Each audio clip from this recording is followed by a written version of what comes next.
Welcome to the Guy Scudding building, home to Marfan Trust headquarters and its new Sonalee laboratory.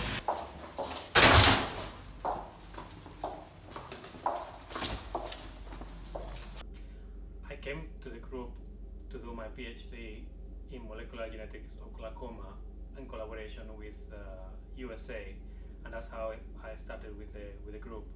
And after that, because of my skills, I could use them here in the lab, and that's what I started to be as a technician, and started to grow from there. And then I started to grow with the information of Marfan syndrome and see what I can do.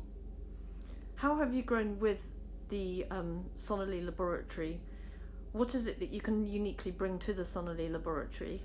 I think I like to say that I'm passionate about what I'm doing, and I give my time, I will think wisely. I'm not afraid of learning new things. Like, for example, right now, right now it's been a few years, but there's a lot of computer skills needed at the moment for bioinformatics.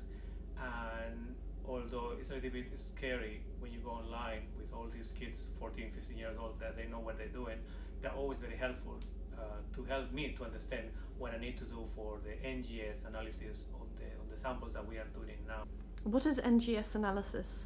NGS analysis is the new technique which stands for next generation sequencing, and you can do either panels, you can do whole exome, or you can do whole genome. Also, you can do mRNA sequencing. But mainly what we do here is that we send the samples for whole genome sequencing, which basically we will obtain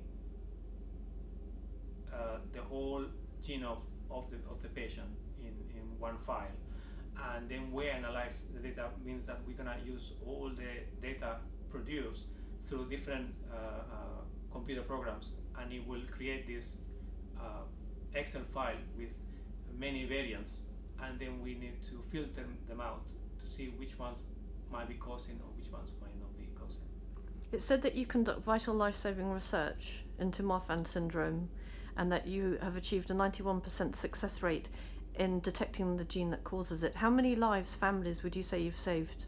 I think we saved a lot of them, because the fact that we are, as far as I know, the only lab involved in Marfan syndrome. I mean, there's NHS labs all over UK, but I think we are more, we don't have anything else except Marfan syndrome and connective tissue disorders, because they are connected with each other.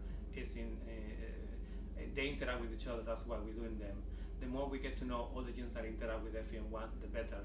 So when we do the FEN1 screening, sometimes even some of the labs outside UK or even around UK, they're asking us about a variant that they found in the family, and they want us to know our opinion on them.